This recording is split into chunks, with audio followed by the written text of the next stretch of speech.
Okay, good afternoon everybody. So probably I am not you and in between your cricket match, right? So anyhow the news are not good, so better to concentrate on your work. Okay, so today I am going to give you some overview of some type of finishing processes, right? Suppose you are making some component by lathe machine or by some type of other machining, milling machine by some way. Ultimately what you need some type of flat surfaces, right? So when you do some type of turning operation, so it will create some type of turning mark on the top. But suppose you want completely flat surface, then what will you do?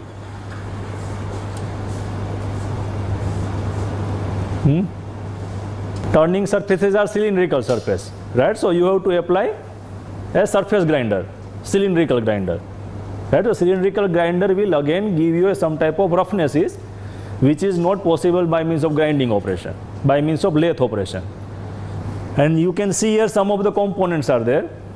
First one is the silicon wafer. So we all are using mobiles and everything, so there are a lot of chips, right? Microprocessor chips are available. So those chips are built on silicon wafer. So silicon wafer is the base. Now suppose you consider this surface is not flat, right?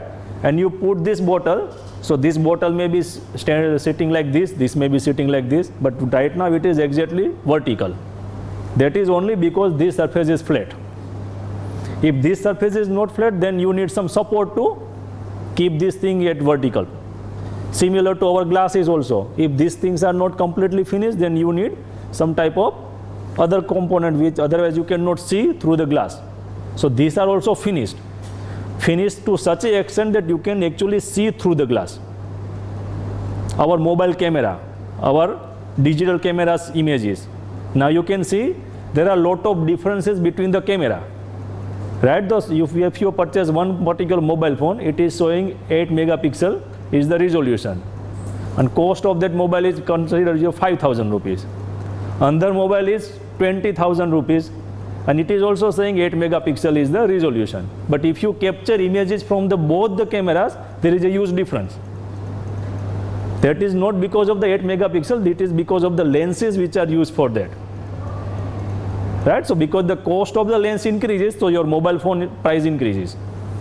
Similar to you can take any Chinese phone mobile, because right now it is booming. And if you consider Sony and iPhone and all these things, if you see the clarity, it is too much difference. But the price difference is very, very less, right? So I will show you some of the examples where you will find that why do you need finishing operation, right? So what we do to manufacture some components. First, suppose you want to make some type of a watch. You consider the strip of this watch. So first you select material, right? Which material we want, because if you consider gold or something, it is too costly. So it is for a high-end watch, because ultimately your cost of the watch will also increase. Then you are going with stainless steel or something. Once you select the material, you have to select fabrication process, because one machine cannot process all the material, and one material cannot be processed by all the machines. So once you fix the material, then you have to select that which process is used for fabrication or cutting of that particular component, or you have to shape also, because initial materials are in a billet, right? It may be in square, rectangle, or some type of circular also. So you have to select some of the fabrication process in the second steps. Third one is the final product. Suppose you are able to machine all the components and you are getting a particular shape. So then you have to inspect whether you have achieved that required geometry or not, right? So everywhere in between surface quality is playing important role. Let's suppose you select one material, you are considering a metal, and you consider a stainless steel you have chosen for a particular object. Now that can be machined by many processes. Lathe also you can use, milling machine also you can use. And initially shape you are giving by means of milling machine, suppose. But the surface is very, very rough. So what you have to do, you have to apply grinding operation. Grinding is not a material removal process, because it will just smoothen out the surface. It will not remove more material, because you cannot give a 1 mm depth in the grinding machine, but it is possible in a milling machine, because milling machine our objective is to remove more material. Grinding machine our objective is to give a shape of a final object. It is our objective is not to remove material. Then once you select the process, then there are limitations many. that this particular process is not applicable for a particular material. Right? Suppose you consider a EDM process, electro discharge machining and all this. Have you heard about that process name? So that cannot be machined by a plastic material because plastic is a non-conducting material. So you need some conductivity. That is not possible. So there is a restriction on that.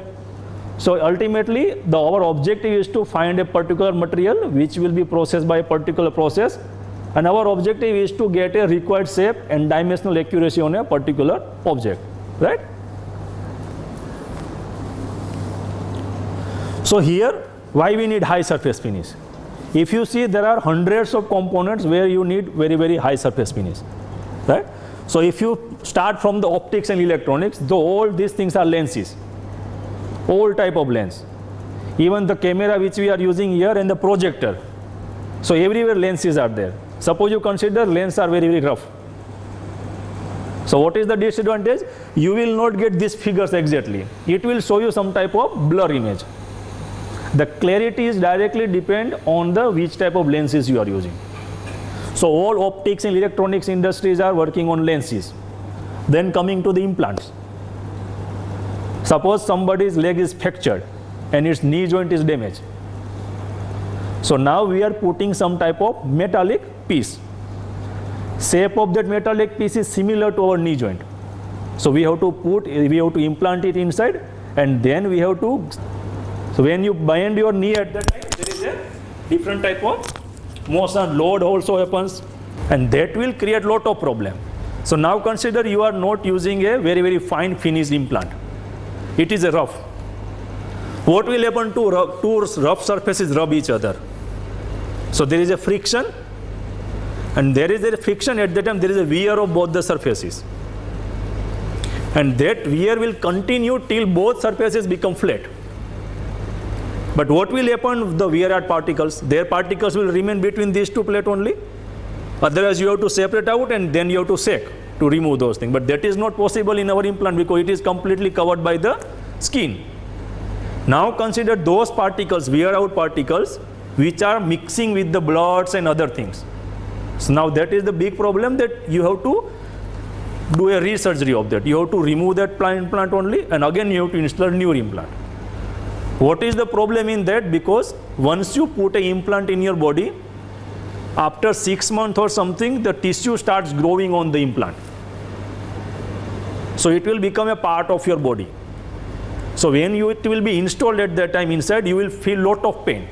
But after the time diminishes or time is reduced, or when the 6 months, 1 year, 2 years, at that time you will feel lot of comfort. That is because now tissue is grown, and that particular implant, which is made of metal or biocompatible implant, that will become a part of your body. So you will not feel any pain. But now consider that when there is a wear out of that implant and you have to remove those debris, then again you have to separate out your tissue from the implant and you have to remove implant. Again you have to install new one, and again you have to give 6 months or 1 year time to grow the tissue. So it is actually a tedious process, and it will take lot of time, and it is also not comfort to the person. So it is better to use a very, very highly finished implants. Finish in such a way that you consider, you know, that what is the roughness. We normally name as a roughness. What is the roughness value? Right? Because wherever you find any surface, whatever be the smooth surface, even the optical glass also, there are instruments available where you can find lot of peaks and valleys. Right? So it is inevitable. None of the surface is completely flat. You consider any component of that. But our objective is to get a very, very minimum roughness on the surface. So if you achieve that thing, then it is better to go with some type of finishing processes. Now coming to die, molds and rapid prototype machine. So you consider this is the bottle. Why its surface is very, very smooth? Because it is made by means of some type of blow molding or something. So there will be under surface, replica of that surface, and then you have to blow it. So this particular plastic take the shape of this particular object. Now consider this object is rough. So what will happen? That roughness will be reflected on this. And then you have to apply some finishing process. But you need this object in a single step. Because we are not doing any type of finishing on the top. Otherwise its cost will be very, very high. So surface which are used for making these things, these surfaces should be very, very fine. Otherwise, your additional step will be increased. So that is the use of die and molds. Even you have seen that lot of chairs are available, plastic chairs. So those are made by different type of molding process. And you will find that it is very, very smooth. That means the surface on which it is molded, that surfaces are smooth. So you need some finishing operation there also. You consider any product, anything at that time, you consider 30 to 35% cost is associated with finishing only, not to the machining. You can machine any component very easily, but to make it exactly at that dimension, it is very difficult. Right? Because if you consider a small object, you consider this bottle. Suppose somebody wants to tell that you break down this thing, it is easy to break. Then you will make into two pieces. Somebody will take the single half piece, again you divide into two. Then again divide into two. So ultimately, finally when you reach a 10 time reduction, at that time you need very, very high force to break down it. Because now the size is reduced, you don't have any type of clamping by which you can hold the component, then you can break. Right now it is a very, very big, so I can keep that here and it will be break down very easily. That means if the size reduces, it is very difficult to machine, it is very difficult to finish also for each and every component. Then coming to the different type of microfluidics components, all this. If you see our blood sample measurement, and initially what happened that long years before, to test a blood, they actually take a syringe of blood from our body. Right now what happened, they just pierce one blood and it will just put on a slide. So it is just a single drop. And they do same analysis which was done earlier by means of one particular bottle. So what is the reason that in a single sample you can measure lot of different type of blood testing? Because now there are techniques available by which you can put a very small amount of blood sample on that and you can get all type of analysis. And that is the work of a microfluidics. What is microfluidics? Suppose there is a plane surface. You consider a pipe and on the pipe you are flowing some water. So water will flow very easily.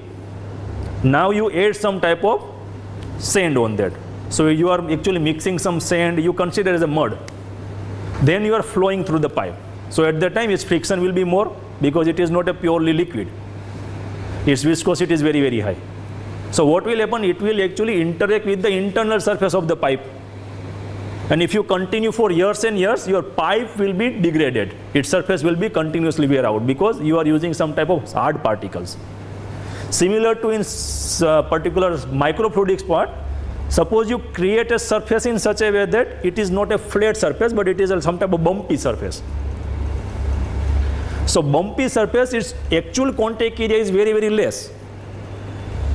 You know that suppose this is the one bottle, right? And I am sliding on the top. At that time you consider this is completely flat. So it will take lot of force.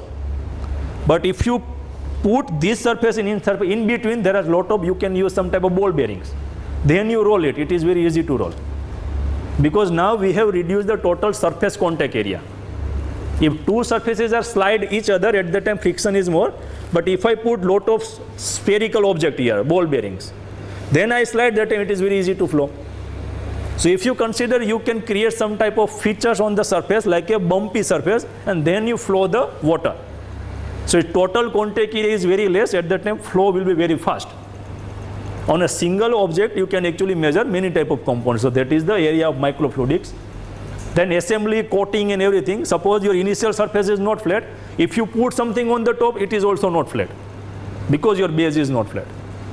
So you have to create a complete fine surfaces to make sure that under surfaces which is coming from the other location, it will actually stay down vertically, horizontally according to your requirement. Otherwise, it is extremely difficult to get such surfaces.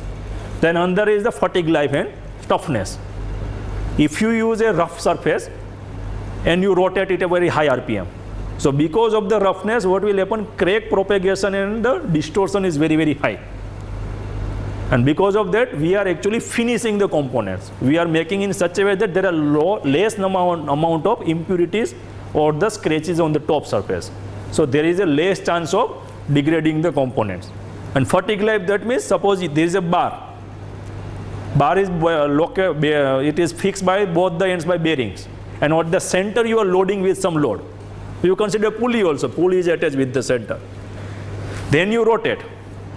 So what will happen earlier when the case on the first part, because when it is bending because of the load of the pulley, the top surface it is in a compression, bottom surface it is in tension, right? Like that suppose. So this surface is in compression, this surface is in tension. So when I rotate this thing like that, so this tension become compression and compression become tension. So you are actually pulling or making a particular object in tension, compression, and you consider you are rotating at 1000 RPM. So within a fraction of second, one particular location of the workpiece, it is exhibiting 1000 times tension and compression. So at that time, that is called a fatigue loading. And if your roughness is very, very high on that, so at that time, the probability of failure of that component is also very high. Right? So that's why we need some type of high finish component on the top surface. So what are the requirements? So first thing is the wear resistance, because when two smooth surfaces are sliding each other, there is a less amount of wear. When there is a rough surface, at that time the peaks will be removed because of the rubbing, and that particular wear will be stay on the surface and it will create lot of problems. Second one is the mechanical life, fatigue life toughness you can increase. Optical property, because now your visibility is very, very high because our lenses are very, very clear. Otherwise we cannot see through the glasses. Corrosion and oxidation resistance. Now suppose consider this surface, our road also you consider. Suppose road there are lot of dips. So when rain comes, at that time rain will be stay on the surface, water will stay on the surface and it will again corrode the surface. Now consider road is very smooth.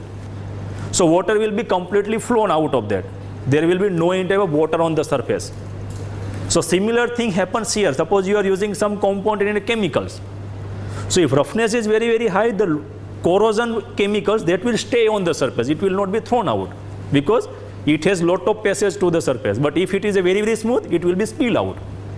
There is no any type of storage of chemicals and everything. So its wear resistance, corrosion, everything will be very, very low in the very high finish. And aesthetic appearance, because it is shining, right? So it is very, very smooth. Even with car you can see that is very, very shiny, and that car it looks very good. But if you consider very, very rough car, this color is not shining, that is not good. So it is appearance wise it is looking good.